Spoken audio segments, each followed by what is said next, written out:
¿Qué tal? ¿Cómo están amigos y amigas de esta comunidad? Como siempre un gusto, como siempre un placer. Pues ha generado mucha polémica en torno precisamente a la ley de telecomunicaciones que ya avanza en el Senado de la República. Cuando ustedes vean este video, comisiones ya avalaron esta ley, se va a discutir en el Pleno. Y decimos que se genera polémica porque ya desde distintos frentes se ha comenzado a hablar de que es una ley que censura como tal a la industria. ¿Por qué surge esta ley o por lo menos por qué se vuelve a colocar? Hace unos días usted recordará que Luis Guillermo Hernández, periodista, da a conocer que un spot de el gobierno de Estados Unidos que criminaliza a los migrantes se presenta en Televisa, se presenta en el noticiero estelar de Televisa. E incluso en esa ocasión, Gabriel Sosa Plata, con quien tendremos la oportunidad de platicar, hace un análisis, una columna en donde profundiza sobre el tema lo mismo que Irene Levy. El tema pasa desapercibido en general para la gran mayoría de los medios hasta que nuevamente Televisa presenta los spots, pero ahora en un partido de fútbol, lo que origina que se lleve a la mañanera. A partir de ahí, la presidenta Claudia Sheinbaum habla de presentar una ley para poder prohibir este tipo de acciones. Algunos dicen que se revivió precisamente el tema porque se dieron cuenta de la necesidad de empezar a regular a ciertos dueños de la televisión. Otros dicen que no, que a final de cuentas sí se da por esos spots.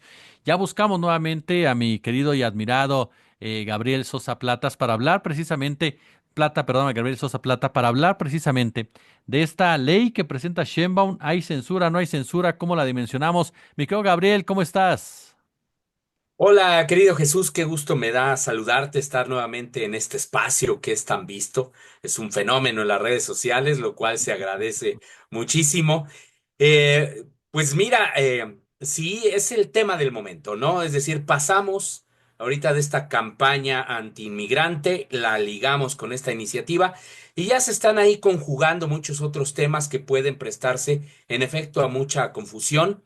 Y si quieres, Jesús, pues tú Adelante, dime adelante. porque en realidad se trata de una iniciativa muy, muy amplia.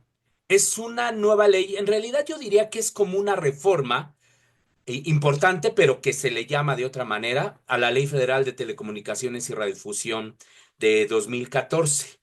Y ahora sí que el tema, diríamos, más importante está no, por supuesto, en esta prohibición ya para la publicidad o estos programas que puedan ser producidos por algún gobierno extranjero y se transmitan en los medios mexicanos. No, no, no. Esta es la iniciativa que ya se había dicho desde hace tiempo que se iba a presentar por parte de la presidenta Claudia Sheinbaum y que ahora se está materializando y que uno de los subtemas, pues es evidentemente lo relativo a lo que ocurrió con esta campaña anti-inmigrante que se transmitió aquí en nuestro país en los canales de la televisión nacional.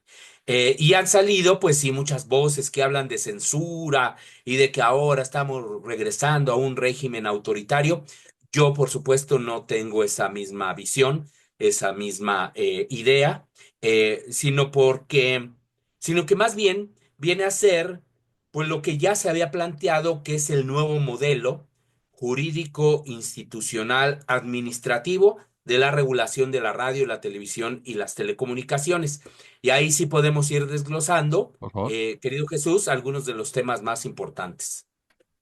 Por ejemplo, hay uno de los puntos que ha generado cierta controversia en donde no los voy a calificar de manera denostativa ni mucho menos, pero sí los conductores que trabajan en los medios de comunicación más grandes de televisión, Televisa, Televisión Azteca, pues comienzan a hablar de que se están metiendo con los contenidos o que los están queriendo intimidar de que si no opinas o no actúas igual que el gobierno en un momento dado, te pueden quitar la concesión.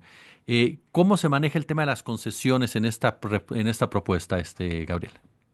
Pues mira, simplemente pasamos, recordarás que todavía existe obviamente el Instituto Federal de Telecomunicaciones, Ujú. en efecto un órgano de autónomo desde la Constitución y como parte de este conjunto de reformas que impulsó el presidente López Obrador, varios de estos órganos reguladores autónomos van a desaparecer. Ya algunos De hecho, ya lo hicieron, como es el propio INAI. Bueno, va a pasar lo mismo con el Instituto Federal de Telecomunicaciones. Ahora, lo que es la regulación del sector, la dependencia que se va a encargar de otorgar las concesiones de radio, televisión y telecomunicaciones es la Agencia de Transformación Digital y Telecomunicaciones, que es como si fuera una dependencia del Poder Ejecutivo Federal. Su titular le rinde cuentas a la Presidenta de la República. Pasamos a un régimen que anterior, y eso ya lo habíamos tenido. Antes era la Secretaría de Comunicaciones y Transportes, la dependencia que otorgaba las concesiones, después se regresó, o más bien, se fue a este esquema en el que el Instituto Federal de Telecomunicaciones otorgaba estas concesiones y ahora con este nuevo andamiaje jurídico, institucional, administrativo, pues regresa al Poder Ejecutivo, pero ya no a la Secretaría de Comunicaciones, sino a esta agencia de transformación digital y de telecomunicaciones. Entonces, pues bueno, ellos son los que van a otorgar las concesiones. Ahora bien, eh, por supuesto que este es un modelo, nunca nos gustó hasta eso, que haya regresado al Poder Ejecutivo.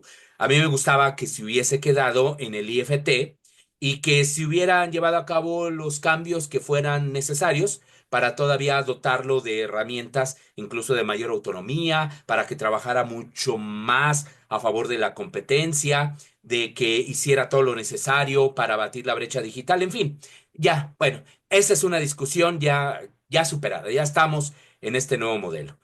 Ahora, cuando se dice que esta agencia tendría facultades para censurar contenidos, pues para nada.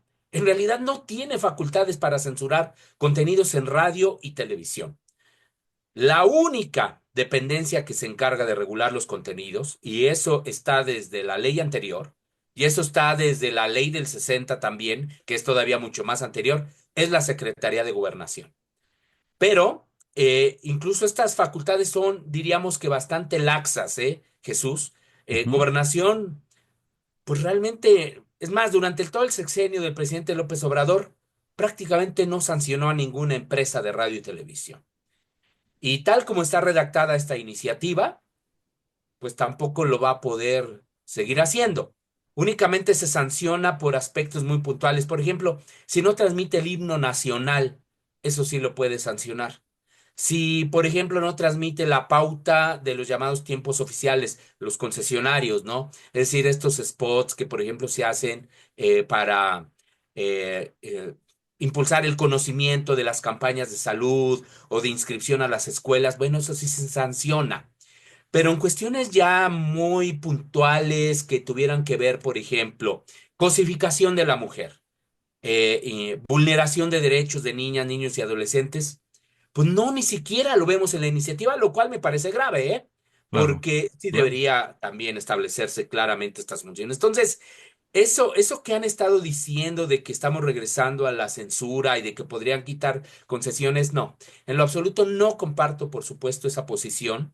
Tendría, para que una concesión de radio y televisión se revocara, tendrían que pasar cosas muy graves para ello. Por ejemplo, algo que sí está establecido en la ley para que a alguien le quitaran una concesión es, por ejemplo, de que cambiara la ubicación de su transmisor sin la autorización ahora, ya que se apruebe esta ley, sin autorización de la agencia, ¿no? De transformación digital. Por ejemplo, que decida utilizar otra frecuencia, cosa que no va a ser un radiodifusor, o sea, Claro. incluso hasta económicamente no es viable. ¿Qué otra, pues digamos, situación prevé la propia legislación? Que decida dejar de transmitir durante mucho tiempo sin avisarle a la autoridad. Ujú. Pero no hay nada que se establezca que por cuestión de contenidos le vayan a revocar la concesión, salvo que esa es la novedad, decida llegar a transmitir alguna propaganda o publicidad de un gobierno extranjero.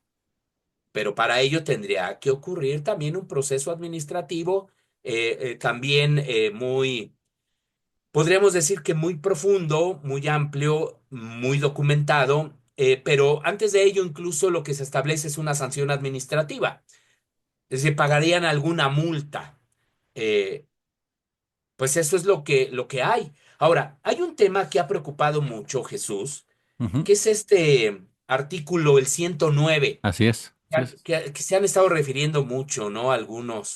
Eh, algunos analistas, algunos colegas, que es el que se refiere, y me voy a permitir aquí leerlo porque también lo tengo a la mano. Es un artículo muy chiquito incluso, que es de capítulo 8 que dice de las plataformas Ujú. digitales, y dice, las autoridades competentes podrán solicitar la colaboración de la agencia para el bloqueo temporal a una plataforma digital en los casos en que sea procedente por incumplimiento a disposiciones u obligaciones previstas en las respectivas normativas que le sean aplicables. La agencia emitirá los lineamientos que regulen el procedimiento de bloqueo a una plataforma digital. Pues bueno, la verdad es que este artículo es muy ambiguo, es cierto, Sí, porque ¿cuáles son las autoridades competentes? ¿De qué plataformas digitales estamos hablando? Si bien es cierto que se establece al inicio de esta iniciativa ya una definición de qué se entendería por plataforma digital, sí es ambiguo. La verdad es que este es un artículo que debería sí pensarse en la posibilidad de que mejor todo esto se desarrolle en una nueva ley, en claro. una ley de servicios digitales como le han hecho los europeos, para diferenciar en algún sentido, que me parece muy bien, todo lo que es el ámbito propiamente de la radio, la televisión y las telecomunicaciones, y que exista una ley específica referente a lo que es el mundo digital, el mundo de las plataformas y de las redes sociales, para no dejar estas ambigüedades pues en la ley. Entonces, yo creo que sería la observación principal que yo podría hacer de este tema, ¿no? Que sí puede, como es muy ambiguo, sí puede generar discrecionalidad en la aplicación de la ley. Entonces, para evitar estas críticas de censura y demás, a lo mejor sí estaría bien revisar este artículo en lo particular.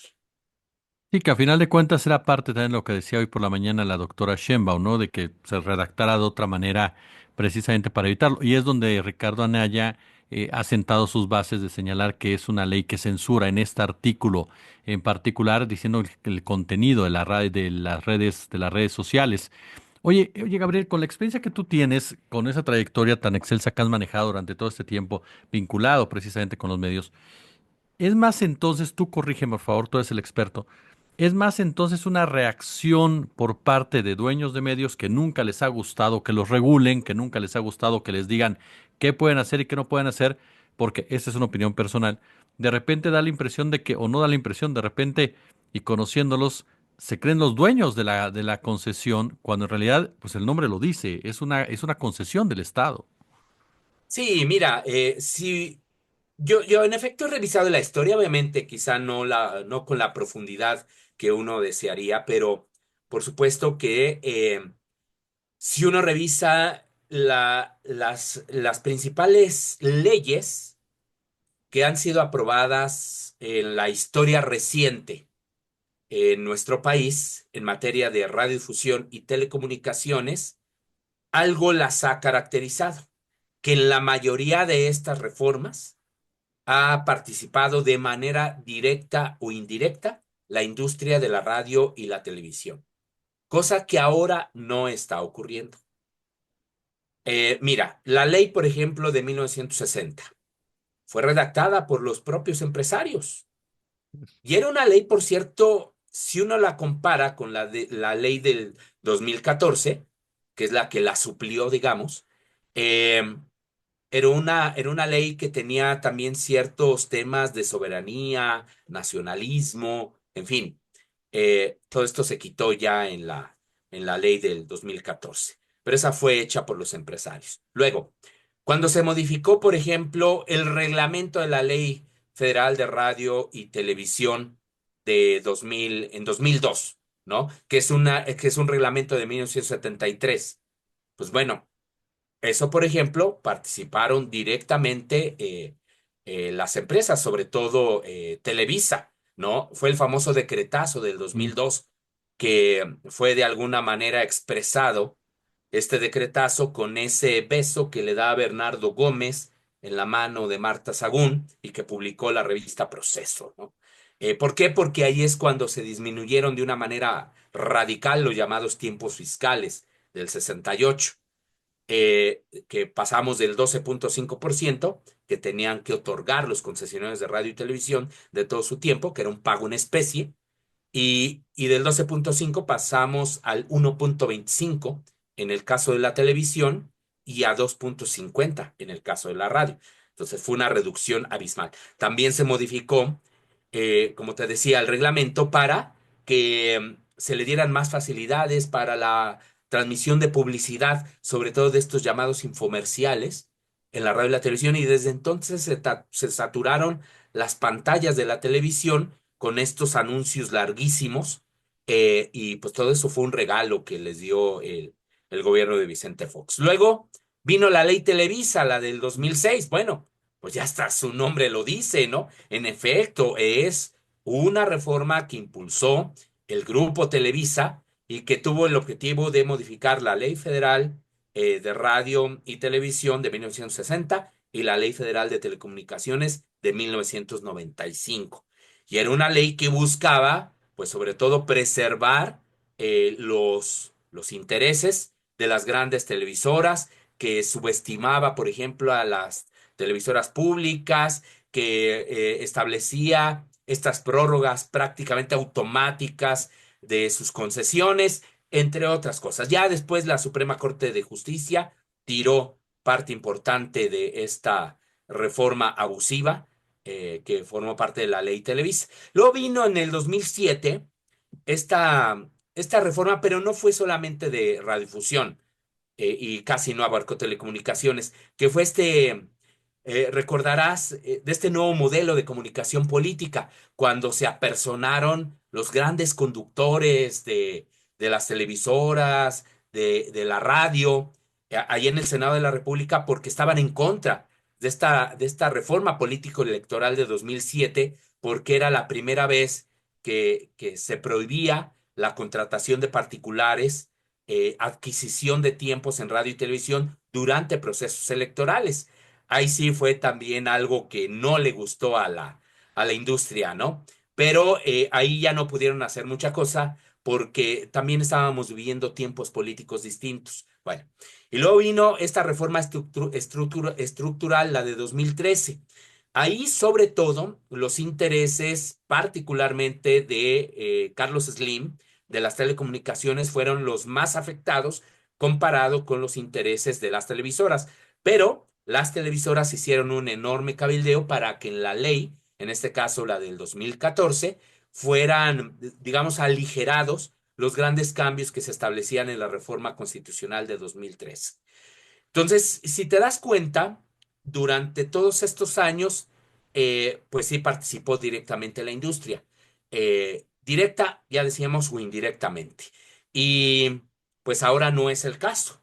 Ahora estamos con una iniciativa presentada por el Poder Ejecutivo, por la presidenta, en la que aparentemente pues no hay una participación directa de los concesionarios en su redacción, ni ahora tienen la posibilidad, como sí lo lograron, por ejemplo, en el 2006 con la ley Televisa o la ley federal de 2014, bueno, y con la contrarreforma de los derechos de las audiencias en 2007, que tuvieron incidencia directa la industria, en este caso con algunos o algunas de las legisladoras. Sería no tenemos esta gran telebancada que sí llegó a existir en años anteriores. Entonces, por supuesto que te has de imaginar el enojo que existe en la industria por el hecho de que ellos ahora ya no decidan el rumbo del sector, sino que sea el Estado, a través de sus instituciones, las que tomen las decisiones fundamentales en esto. Oye, Gabriel, ¿cuál debe ser el papel del Estado en cuestión de los medios de comunicación? En parte ya lo comentabas, pero y en el marco precisamente de esta iniciativa, ¿se camina hacia una participación más directa del Estado, con mayor peso del Estado que se perdió durante todos estos años que nos señalabas? ¿Y qué tan positivo es esto o qué tan negativo puede llegar a ser? Sí, por supuesto que sí mira, incluso hasta la creación del Instituto Federal de Telecomunicaciones en su momento, como órgano autónomo, es finalmente una institución del Estado, ¿no? Bueno, Porque el Estado, pues, se integra por todos estos diferentes poderes, ¿no? El poder ejecutivo, el poder legislativo, el poder judicial, los propios órganos autónomos, ¿no? Ya había sido la creación de este IFT un borrón y cuenta nueva, eh, con el fin sobre todo de evitar esta intervención de los llamados poderes fácticos, el poder mediático o el poder de las telecomunicaciones en la toma de decisiones. Sin embargo, el IFT fue cuestionado porque si bien tenía grandes facultades, nunca terminó de ejercer todas a plenitud. Es decir, nunca tomó la decisión, por ejemplo, de separar empresas. Nunca tomó la decisión, por decirte, de separar las empresas de Carlos Slim o de separar también a Grupo Televisa con el fin de mejorar las condiciones de competencia en el país. Entonces, esto es algo en lo que no estaba de acuerdo Andrés Manuel López Obrador y consideraba que además de que costaban mucho, que eso también es relativo, no había hecho lo suficiente para generar este clima de competencia y que todavía los intereses económicos seguían influyendo de una u otra manera en distintos ámbitos en el Instituto Federal de Telecomunicaciones. Entonces es un borrón y cuenta nueva para decir, el Estado tiene que recuperar plenamente sus facultades.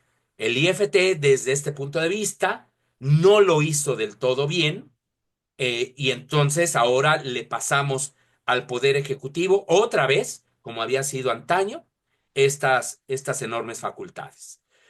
Bueno, está bien desde el punto de vista quizá de esta revisión del modelo que queremos aquí en México, de la regulación de la radio, la televisión y las telecomunicaciones, pero sí creo que la agencia tiene muchísimo poder y de que sí deberían establecerse los contrapesos necesarios. ¿En dónde estarán los contrapesos?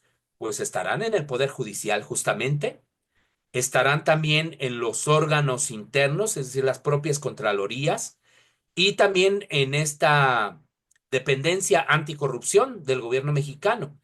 Eh, Allí estarían los contrapesos, en esencia. Y eso es algo que habría que revisar, sí, con lupa para que no ocurra, para que no volvamos, en efecto, a la época del PRI, en la que pues se otorgaban discrecionalmente las concesiones a los amigos, ¿no? A los que estaban de acuerdo, pues, con el sistema. Esto no debería ocurrir. Sí deberían, entonces, eh, pues, insisto, tener estos mecanismos de contrapeso. Ahora, eso es algo que, pues, todavía no vemos. Eso ya será en el ensayo y el error, ¿no? Ya cuando veamos operar a la agencia, ya cuando veamos que toma las primeras decisiones, eh, que haya actuado, pues sí, con una visión de Estado en este terreno. Ahora, hay también en la Constitución algunos elementos que lo amarran. Por ejemplo, el proceso de licitación de las frecuencias de radio y televisión seguirá existiendo. En la Constitución están y están también en la ley. Eso prácticamente no se cambió. O sea, seguirán presentando su documentación, seguirán compitiendo con otros empresarios para ganar las concesiones. Quienes no están de acuerdo, quienes no están de acuerdo, pues presentarán sus amparos, ¿no?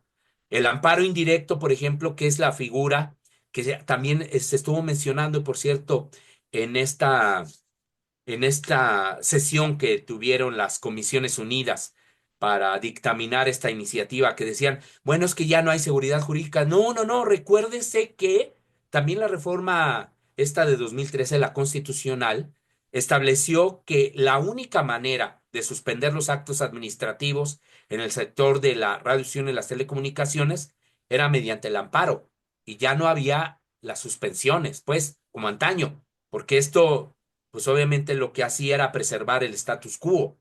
Esto sigue, o sea, no hubo ahí ningún cambio, ¿no? Entonces, ¿por qué se asustan? ¿Por qué antes sí y ahora no? ¿No? Entonces, eso seguirá existiendo y esa es una de las vías de defensa, pues, que obviamente seguirá siendo el derecho de quienes están inconformes con alguna decisión que pudiese tomar la agencia. Mi querido Gabriel Sosa Plata, yo como siempre te agradezco muchísimo estos minutos para la comunidad y que nos ayudes a entender precisamente estos temas de gran valía. Muchas gracias, querido.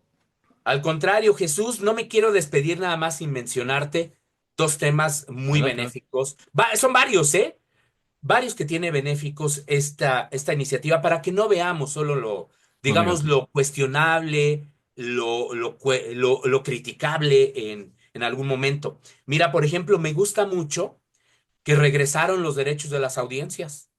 Mm, Estos que combatió el PRIAN en el 2017. Regresaron. Y mira que esto es algo no con el ánimo de fastidiar a las empresas. No, estas se ganaron a la buena todos los amparos que se presentaron en contra de esta contrarreforma de 2017. Lo único que está haciendo ahora, lo que está haciendo con esta iniciativa, es recuperar lo que ya es incluso reconocido por la Suprema Corte de Justicia de la Nación. Entonces, ahora lo que viene es, una vez que se apruebe esta iniciativa, esta ley, es de que la agencia, que va a ser también quien va a tutelar los derechos de las audiencias, publicará los lineamientos en ese sentido. Bueno, ese es un tema muy interesante. El otro tema que también me parece muy interesante es de que las radios comunitarias e indígenas tendrán la posibilidad de comercializar hasta 40 segundos por cada hora de producción o de transmisión. Eso es algo que obviamente no le gusta a la industria, pero me parece que es una especie de justicia también para un modelo de radiodifusión que ha sido, pues desafortunadamente, muy atacado por la reducción comercial, ¿no? Y que es una vía, ¿sí? Justo de sobrevivencia para las radios comunitarias e indígenas. Se reconocen también a este modelo de radiodifusión afromexicana. Lo que establecía la ley era el modelo de comunitario e indígena, pero ahora también se reconoce a esto, a las comunidades, pueblos, comunidades, sobre todo afromexicanas. Entonces, ahí tenemos ese aspecto muy interesante, algo que también ha reconocido incluso estas asociaciones que han sido muy combativas sobre los temas que evidentemente no les gustan, la neutralidad de la red. Es un concepto que luego incluso podemos platicar con claro. mayor amplitud porque el tema lo merece, pero se refiere a que las plataformas no deben privilegiar a ciertas empresas, pues digamos, facilitándoles el uso de lo que es la infraestructura para la transmisión de contenidos, ¿no? Es decir, favorecen a las que les pagan, ¿no? Para que, en este caso, los usuarios finales tengan una mejor calidad de servicio y de alguna manera puedan llegar a perjudicar a aquellas que no les pagan, ¿no? Entonces, la neutralidad de la red es un tema muy interesante y finalmente destaco, por ejemplo, de que ahora la ley, esta que va a ser, en este caso, abrogada, Federal de Telecomunicaciones y Radiodifusión, establecía la obligación de que hubiese lenguaje inclusivo, sobre todo lengua de señas, en el noticiario de mayor audiencia de las televisoras. Ahora se establece también que los programas destinados a las audiencias infantiles, el de mayor rating, también tenga lenguaje inclusivo, lo cual me parece también una cuestión elemental, fundamental de los derechos humanos de las personas con discapacidad. Esas, entre otros aspectos. Entonces, pues ya se estarán, obviamente, analizando en estas horas y en los próximos días, porque es un debate muy intenso, todo esto.